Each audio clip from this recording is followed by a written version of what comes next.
Terima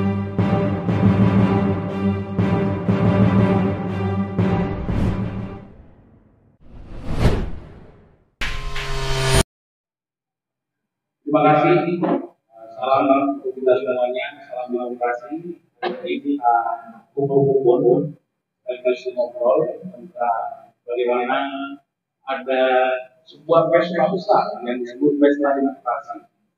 2024 adalah sebuah ruang besar bagaimana kita memilih pemimpin yang hebat.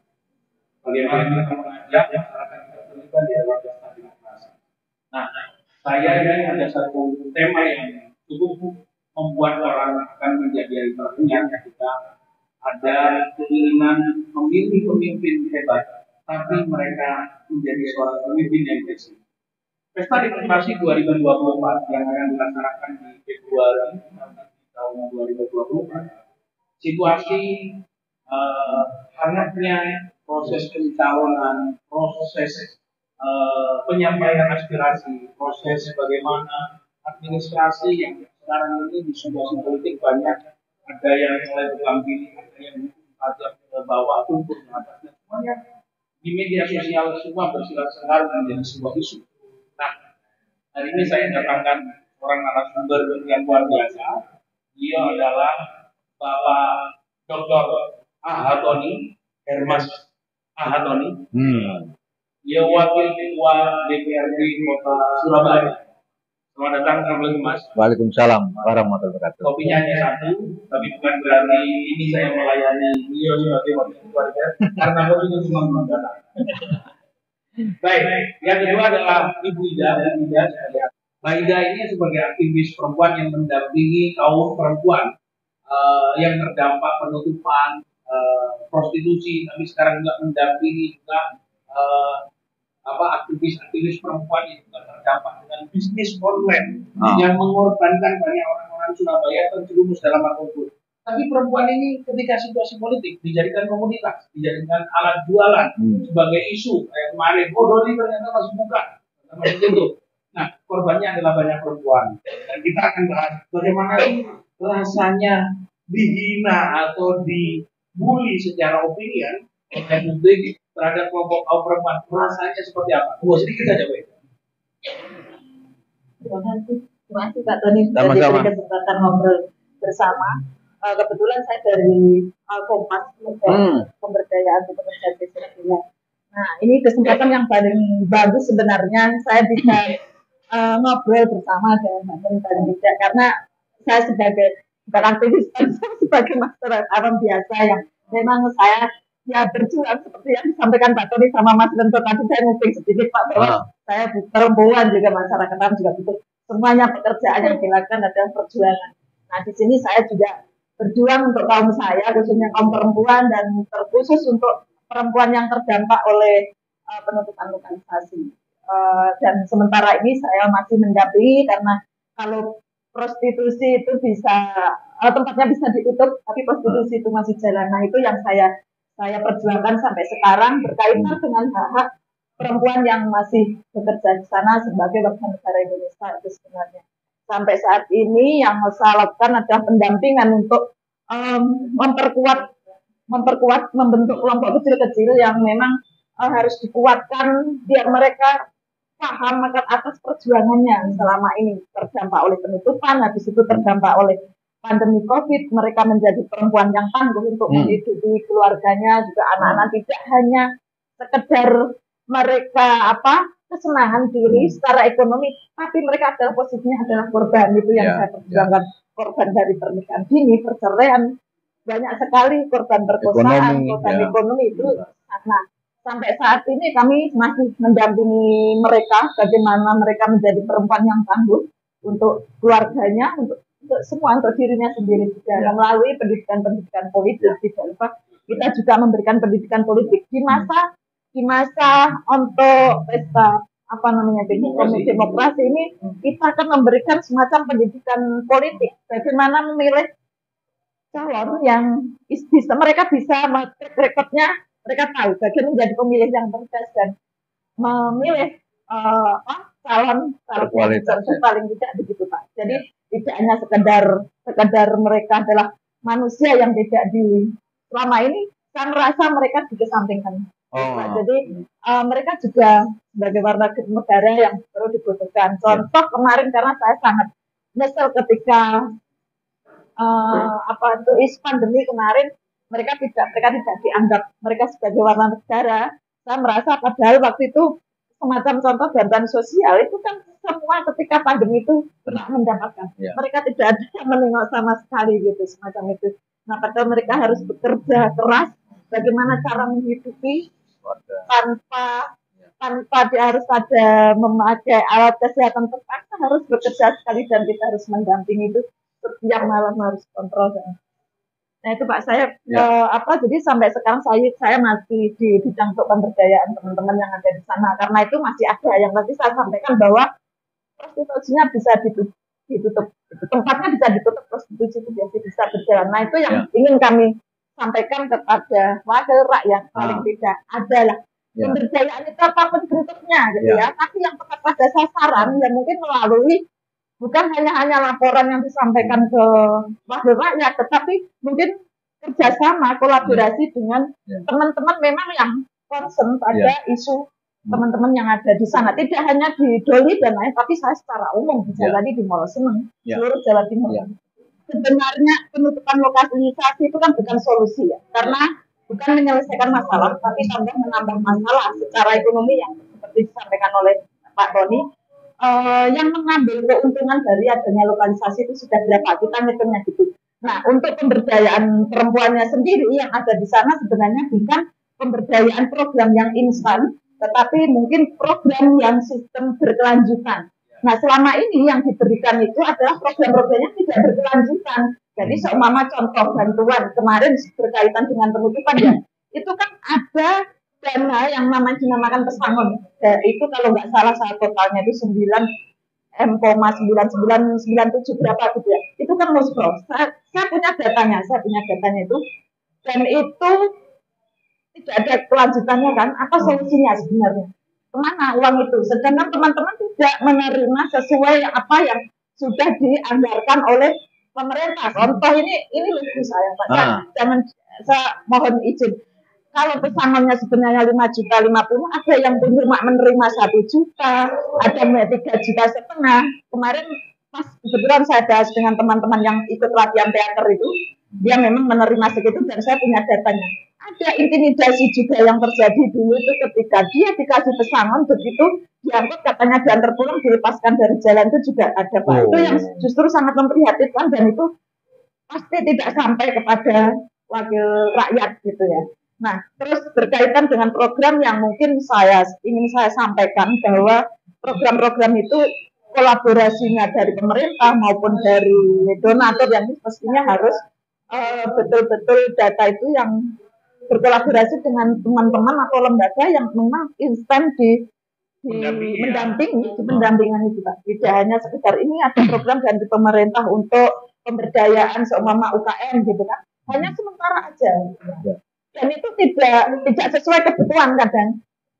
Dan mereka tidak pernah diajak ngomong untuk apa sih sebenarnya kebutuhan itu. Nah kalau kita sendiri untuk mendampingi apa sebenarnya kebutuhan itu, dan itu butuh waktu yang sangat lama memang Pak untuk apa sih sebenarnya kebutuhan, sampai saya juga bingung. Dia pasti kebanyakan ekonomi modal gitu aja, tapi tidak dari sininya sebenarnya kebutuhan mereka bukan itu. Nah itunya makanya saya menyampaikan kepada wakil rakyat semoga program-program itu kalau masih ada walaupun itu dalam tanda kutip sudah ditutup sudah tidak ada padahal masih ada, itu semoga yang berkelanjutan gitu Pak, tidak hanya sekedar tidak ada. Karena kalau kita dikasih modal itu mereka skill untuk berusaha itu membuat usaha itu juga belum punya, itu juga perlu dilatihkan lagi.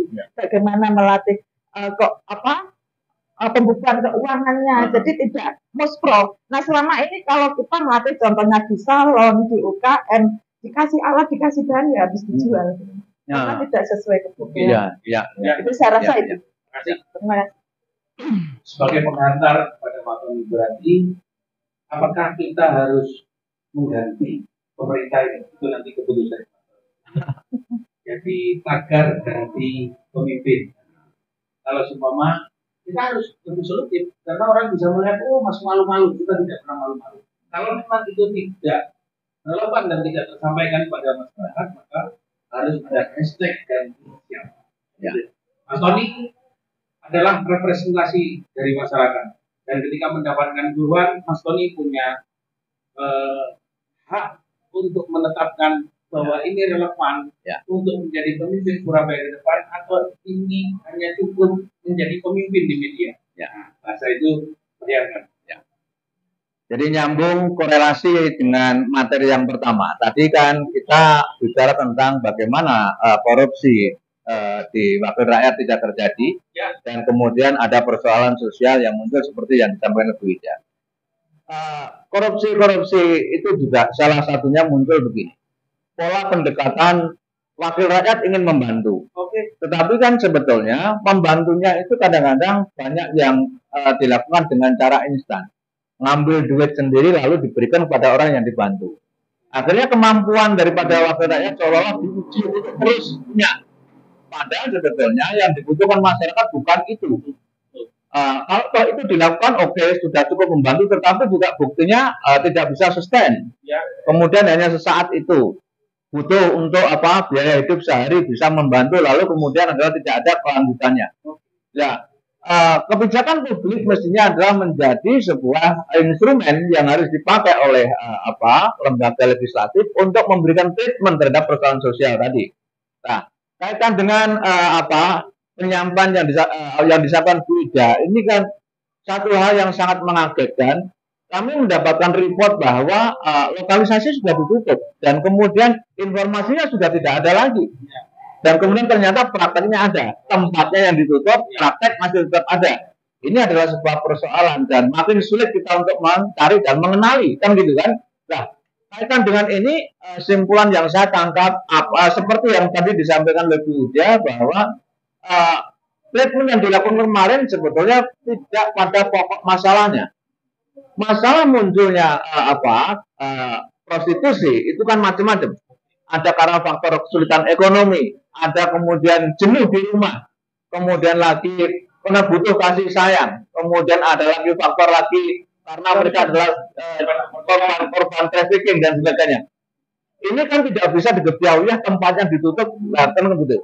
Kalau umpama kita membuat cluster adalah kaitan dengan soal ekonomi, berarti kan kebijakan apa yang kira-kira bisa membangkitkan ekonomi. Mereka di praktek prostitusi dapat uang, tapi di tempat lain juga bagaimana bisa dapat uang secara sustain, kan gitu kan?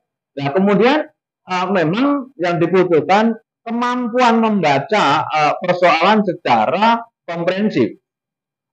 Ada salah satu contoh umpama begini, menyelesaikan kasus sosial seperti ini di masyarakat seperti ini sama halnya umpama kita itu kan kadang-kadang seperti genteng bocor pada saat hujan.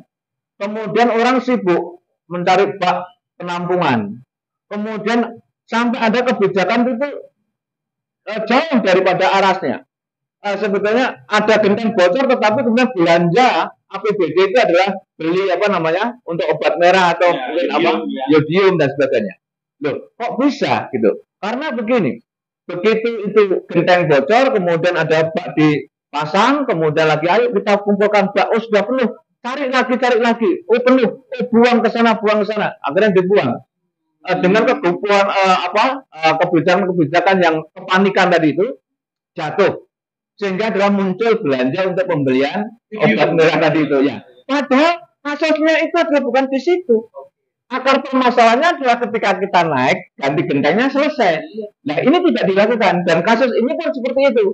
Nah persoalannya adalah bukan pada hal utamanya, tetapi kemudian ini persoalan ekonomi yang harus dijawab. Bagaimana kita menciptakan kreativitas. Kalau tadi kebutuhan, sebetulnya kan untuk menjawab kebutuhan tadi kita gampang. Kita bisa melihat, kita bangun tidur sampai tidur lagi itu semua kebutuhan. Ketika kita bangun, kemudian ada kita ke kamar mandi, lalu kemudian kita mandi butuh sabun, berarti ini kebutuhan. Nah, lalu kemudian bagaimana ini dibutuhkan tiap hari atau tidak oleh masyarakat? Oh, tiap hari, berarti sustain. Kalau ini bisa dilaksanakan, maka ini menjadi pekerjaan sustain. Kemudian terus-menerus. Maka yang tadi itu adalah diarahkan. Coba membuat kebutuhan sabun masyarakat, karena setiap hari dia adalah membutuhkan. Berbeda dengan kementerian-kementerian lain yang tidak setahun sekali, Mama. Nah, ini bisa. Jadi kemudian keluar habis mandi, kemudian kita mencari katakanlah cari bubur. Apakah bubur tiap hari dibutuhkan? Apakah sarapan pagi itu dibutuhkan? Begitu ada orang itu adalah pagi lalu butuh mie, maka berarti mie adalah dari kebutuhan. Maka itu adalah kreativitas yang perlu diterjemahkan dan perlu disampaikan kepada kawan-kawannya Bu Ida, sehingga itu menjadi solusi yang berkelanjutan, gitu. Nah, ini saya pikir satu hal masukan yang sangat berharga bagi kami, apalagi ini kan kasusnya ada di Surabaya. Yang repot lagi adalah menjadi kami punya bayangan besar bahwa sistem prostitusi yang pernah ada di Surabaya itu sudah nyambung dengan kehidupan ekonomi masyarakat, saling ketergantungan. Kemudian di situ ada tamu datang, kemudian di situ adalah masyarakat mengambil peran. Apakah itu sebagai tempat parkir atau mungkin adalah belanja-belanja yang lainnya. Dan ketika itu ditutup, maka adalah kiamat bersama-sama, seolah-olah begitu. Nah, ini kan dalam tanda kutip yang disampaikan Bu Ida, seolah-olah nggak ada solusi untuk itu. Kemudian pembinaan-pembinaan pemerintah pun juga begitu. Hanya sekedar diberikan pesangon. Sekali dan lalu adalah selesai. Maka benar, kalau kemudian kan kebutuhannya bagaimana mereka itu adalah diberi pesangon, tapi kemudian tidak ditunjukkan. Ini pesangonnya, kemudian ini adalah Anda harus produksi sabunnya, supaya ini adalah bisa masuk dan bisa menjadi pendapatan setiap harinya. Nah, kalau ini tidak dilakukan, yang pasti, maka adalah sebetulnya dari 1-2 menit yang disampaikan Bu Ida, kita bisa menangkap, ya kan? Biasnya di mana, kemudian errornya di mana, dan kemudian adalah berarti kan treatment yang kurang tepat. Niatnya benar, eksekusinya adalah kurang tepat, maka hasilnya juga tidak tepat. Melesetkan gitu kan. Nah, untuk ini kan ini menjadi sebuah kajian kita bersama. Kalau memang ini masih ada dalam tanda kutip residu daripada kebijakan masa lalu yang harus kemudian kita tuntaskan, maka ini kan menjadi sebuah bagian daripada yang harus kita ambil dan kemudian kita kerjakan bersama-sama. Dan tampaknya Bu Ida sebagai representasi daripada masyarakat yang masih berpraktek tadi itu, dan kemudian kita dengan pemerintah kota harus duduk bersama ini. Dan terima kasih untuk fasilitasi pertemuannya dengan Bu Ida sore hari ini. Oke, terima kasih. Pemirsa, kita tahu bahwa bagaimana melakukan sebuah upaya untuk belajar itu sesuai dengan kebutuhan, bukan dengan sesuai dengan keinginan. Berbelanja sesuai dengan keinginan itu akan memberikan dampak korupsi karena keinginan belum tentu menjadi kebutuhan. Itu yang terjadi, sehingga kita tahu bahwa praktek APBD, kalau tidak ada sebuah kajian secara sistematis dan tidak ada kajian hukum yang secara proporsional membeli sesuatu melebihkan, itu adalah sebuah pelanggaran. Maka wahai para pelajar-pelajar politik yang akan masuk di kantor dewan, bukan menjadi sesuatu yang salah jika Anda tidak paham bagaimana mereka politik yang harus dilalui. Belajar betul terhadap tahapan menjadi seorang pemimpin, tidak langsung melakukan akrobat-akrobat politik seperti di sirkus yang ada terjadi, maka sifat-sifat hewan akan terjadi di dewan. Terima kasih, semoga ini menjadi kajian yang berjalan. Terima kasih. Wassalamualaikum warahmatullahi wabarakatuh. Waalaikumsalam warahmatullahi wabarakatuh.